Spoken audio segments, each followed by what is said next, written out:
Cukup kamu berada di Bukhara ataupun Khurasan, ambil ilmu dari Muhammad ibn Salam. Maka orang ini mengatakan, ana Muhammad ibn Salam. Aku adalah Muhammad ibn Salam. Paham ceritanya? Maka begitulah para ulama di zaman dulu. Mereka saling memberikan tazkiyah kepada yang lainnya. Kenapa kamu datang kemari menuntut ilmu, padahal di negeri kamu ada alim ulama? Maka tidak sesama dai, tidak sesama penuntut ilmu, tidak sesama ahli hadis untuk saling menjegal dari dakwah, tetapi saling mendukung. Permasalahan duniawi, permasalahan egoisitas, permasalahan pribadi, maka jangan dijadikan kepada dakwah. Perselisihan dalam dakwah, menjegal teman sendiri, itu tidak benar. Maka dulu di saat Muhammad ibn Salam datang kepada Imam Ahmad, dikatakan dari mana? Dari Al-Bukhara. Kenapa masih mengambil dariku? Tidakkah cukup di sana ada Muhammad ibn Salam? Ambil dari dia, itu maknanya. Namun dia mengaku, ana Muhammad ibn Salam. Akulah Muhammad ibn Salam, mengambil ilmu dari Imam Ahmad. Maka begitulah keadaan dari para ulama ahli sunnah. Maka sudah ulama ahli sunnah itu sedikit, dan kita ahli sunnah sangat sedikit. Cukuplah kita dengan pertikaian yang ada. Cukuplah kita bersabar dari permasalahan pribadi. Jika kita marah dari permasalahan pribadi, ya sudah. Sesama saudara dimaafkan. Sesama saudara cukup, selesai. Membuka lembaran baru. Kemudian bergabung berdakwah bersama. Dan itulah yang dilakukan oleh as-salafus saleh.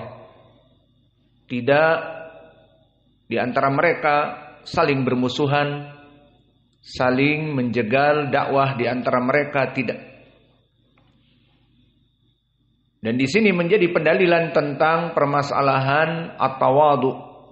Maka Muhammad ibn Salam yang sudah masyhur ilmunya, bahkan Imam Ahmad pun mentazkiyahnya, kenapa tidak datang kepada Muhammad ibn Salam? Maka dia tetap menuntut ilmu kepada Imam Ahmad. Meskipun dia alim ulama. Maka begitulah keadaan para penuntut ilmu dan para asatidah. Di antara sebagian yang lain saling mengambil faidah.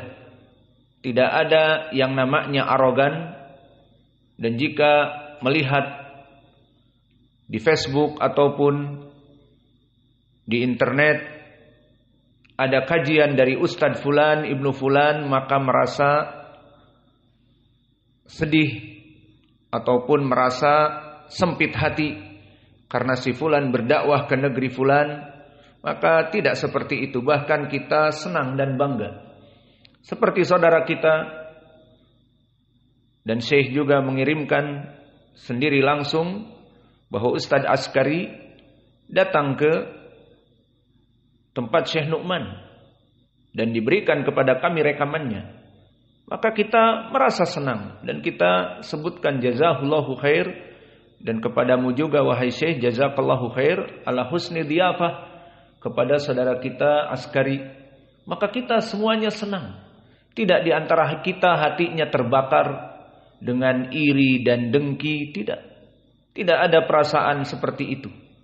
Kita mendoakan kepadanya jazahullahu khaira, telah memberikan faidah kepada kaum muslimin. Dan seperti itulah keadaan para penuntut ilmu, dan antum kalian kelak akan menjadi da'i ilallah. Maka jadikan kalian da'i ilallah yang ikhlas dan memberikan faidah kepada kaum muslimin. Tidak ada hasad, iri dan dengki sesama ustad-ustad di antara kalian. Maka kalian yang duduk sekarang di bawah, kelak kalian akan duduk di atas kursi, dan di antara kalian akan mempunyai ma'had sendiri. Please, ingat dulu waktu kalian duduk bersama. Taib. Jangan suatu hari Harith menjarah Uwais dan Uwais menjarah si Uco, dan sesama Uco tidak akur di medan gonjang-ganjing, medan utara, medan selatan perang. Tidak seperti itu. Diharapkan semua dalam keadaan saling mendukung kepada dakwah. Sudah Ahlus Sunnah sedikit terpecah lagi dengan So'afiqah, Luqman Ba'abduh, Jumhur, terpecah lagi dengan Al-Hajawirah, kelompok Al-Hajuri, terpecah lagi dengan kelompok-kelompok yang lainnya. Maka yang mengaku sama-sama ahli sunnah pun masih terpecah. Yang tadinya bersama tiba-tiba kok tidak ada ziarah, kok tidak ada salam, tidak ada kalam. Dan semuanya mempunyai pengikut. Pengikutnya sama. Tidak membuat perkara-perkara yang merukunkan. Maka Allahul Musta'an. Maka lihatlah kepada salaf bagaimana ilmu mereka dan bagaimana mereka mengamalkan ilmu-ilmu mereka dengan penuh tawadhu dan dengan dakwah yang ikhlas, tidak mengutamakan permasalahan pribadi. Qala akhbarana Abdah, maka Abdah huwa Ibnu Sulaiman Al-Kufi Al-Kilabi. Dia hidup di tabaqah yang ke-8, dan tabaqah yang ke-8 tabaqatul wusta dari itba'ut tabi'in, dan dia hidup di zaman tabaqah ke-8 seperti Sufyan ibnu Uyainah, Ibrahim ibnu Ulayyah, Hamad ibnu Zaid, Hamad ibnu Salamah, maka Bishr ibnu Mufaddal, Abdullah ibnu Wahab, Abdullah ibnu Mubarak. Ini semua dari rawi-rawi yang di tabaqah yang ke-8. Maka Abdah arfa minasiqah.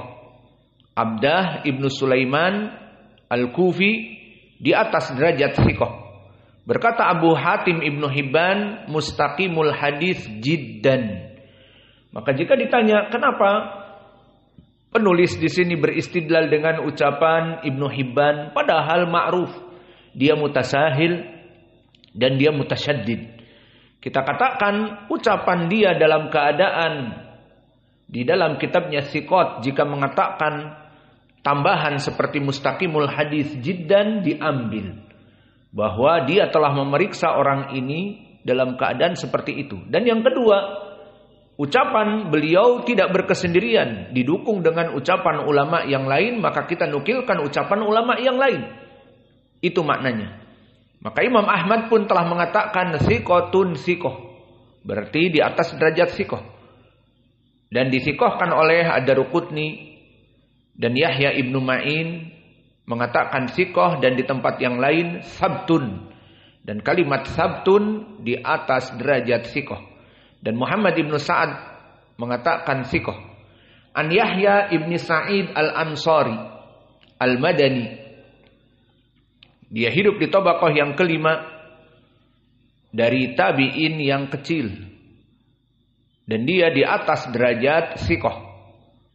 Berkata Imam Ahmad dan Yahya ibnu Ma'in serta Abu Hatim dan Abu Zur'ah siqoh. Dan berkata Nasa'i siqotun ma'mun. Maka di sini dia di atas derajat siqoh. Di riwayat yang lain siqotun sabtun. Imam An-Nasa'i yang mutasyaddid mengatakan siqotun ma'mun, siqotun sabtun, menunjukkan bahwa dia adalah rawi yang di atas derajat siqoh. Perhatian, semuanya ilmu di sini. Ilmu jarh wa ta'dil dan ilmu hadis dan ilmu fikih. Maka alhamdulillah Allah mudahkan ilmu hadis ini kepada kita, ilmu rawi, ilmu jarh wa ta'dil. Berkata Sufyan Ats-Tsauri, Yahya ibnu Sa'id al-Ansari min hufadhin nas. Maka berkata Sufyan Ats-Tsauri bahwa Yahya ibnu Sa'id al-Ansari dari hufadhin nas, maknanya dari para penghafal. Dan berkata Ali ibn al-Madini, lam yakun bil Madinah ba'da kibari tabi'in a'lam min Ibni Syihab wa Yahya ibni Sa'id al-Ansari wa Abi Zinad wa Bukair al-Ashaj. Maka dikatakan oleh Ali ibn al-Madini, tidak tanggung-tanggung yang mengatakan Ali ibn al-Madini, bahwa di zaman Ibnu Syihab, yakni di tabaqah yang tabi'i kecil, itu tidak ada para hufad kecuali 4 orang. Ibnu Syihab, Yahya Ibnu Sa'id Al-Ansari, dan Abu Zinad. Siapa Abu Zinad? Abdullah Ibnu Dakwan wa Bukair Al-Ashaj. Maka 4 orang ini dikatakan oleh Ali Ibnul Madini orang yang paling hafal di zamannya. Maka masuklah padanya Yahya Ibnu Sa'id Al-Ansari. Dan disebutkan oleh Ibnu Sa'ad, kana thiqatun katsirul hadits hujjatun sabtan. Bahwa dia hujjah sabtan. Ini puncak dari pujian kepada Yahya Ibnu Sa'id Al-Ansari. An Amrah. Maka siapa Amrah? Untuk ikhwah yang mengikuti pelajaran kita, baik yang offline di ma'had, untuk membuka PDF. Dan bagi ikhwah yang ikut live bersama kami, agar membuka PDF yang kami kirim di grup Telegram. Di situ ada sanad mengikuti kitab yang kita baca sehingga lebih paham. An Amrah, siapa Amrah? Amrah bintu Abdurrahman ibni Sa'ad ibni Zurarah Al-Ansariyah Al-Madaniyah. Dan dia hidup di tabaqah yang ketiga. Dan dia termasuk dari murid Aisyah radhiyallahu anha. Maka dia hidup di tabaqah yang ketiga seperti Ikrimah Maula Ibni Abbas dan Zaid Ibni Aslam dan juga Abu Burdah anaknya Abu Musa Al-Asy'ari. Maka dia di atas derajat thiqah. Berkata Ali Ibnul Madini dari Sufyan, asbatu hadis Aisyah hadis Amrah. Bahwa dia termasuk asbatun nas pada Aisyah. Jadi siapa yang paling kuat periwayatan dari Aisyah dari perempuan? Amrah. Dan dari laki-laki Urwah Ibnu Zubair, yang merupakan keponakan Aisyah, anaknya Zubair Ibnul Awam dari istrinya Asma binti Abi Bakar. Berarti Aisyah dengan Urwah adalah bibinya Urwah. Dan bagi Aisyah keponakan, anak dari saudarinya Asma. Maka ini termasuk dari laki-laki Urwah dan juga Al-Qasim. Dan kedudukannya adalah di atas derajat thiqah. Seperti disebutkan oleh Yahya Ibnu Ma'in, thiqatun hujjah.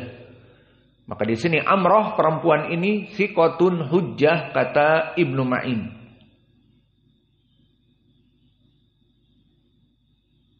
Dan berkata Ali Ibnul Madini menyebutkan bahwa Amrah ahadu thiqat al-ulama bi Aisyah al-athbat fiha. Bahwa dia orang yang paling kuat dari Aisyah. Maka meriwayatkan dari Aisyah, dan Aisyah di sini telah terdahulu dari keutamaannya di pelajaran yang lalu, maka tidak butuh lagi untuk menyebutkannya. Lalu mana wajah pendalilan di dalam hadis ini? Di lafaz disebutkan yusolli minal lail, bahwa Nabi salat malam. Maka salat tarawih berjamaah disebutkan di hadis ini salat malam. Dan begitu pun di akhir hadis disebutkan bahwa Nabi mengatakan, ini khasyitu an tuktaba alaikum salatul lail. Aku takut diwajibkan kepada kalian salat malam yang kita laksanakan berjamaah bersama, yakni salat tarawih. Maka di sini menjadi pendalilan salat tarawih wa salatul lail wa qiyamul lail kullu sawa. Maka orang-orang yang tidak paham tentang ini di saat 10 malam terakhir, mereka salat tarawih di awal waktu. Seperti jam 8 sampai jam 9. Kemudian setelah itu bangun lagi jam 2. Berjamaah lagi, jamaahnya sama. Salat lagi 11 rakaat. Jadi 22, wallahu alam bagaimana mereka salat. Dikarenakan kata mereka yang tadi adalah sholat tarawih yang jam 8. Terus sekarang sholat apa? Qiyamul lail, sholat tahajud. Jadi mereka menganggap bahwa sholat tahajud lain, sholat tarawih lain. Maka ini bantahannya. Nabi mengatakan, ini khasyitu an tuktaba alaikum sholatul lail. Aku takut diwajibkan kepada kalian sholat malam kita, yakni sholat tarawih. Maka hadis ini muttafaqun alaih dan wajah pendalilan telah kami sebutkan. Maka dengan ini selesailah bab yang pertama. Maka penulis di sini tidak memberikan banyak hadis di bab yang pertama ini, karena hadisnya seperti ini terulang, muttafaqun alaih dari Aisyah banyak menjelaskan bagaimana Nabi sholat malam dari berbagai lafaz dan berbagai riwayat. Maka penulis mencukupkan dengan hadis Abi Hurairah yang ma'ruf, man qama Ramadan imanan wahtisaba. Disebutkan qama Ramadan.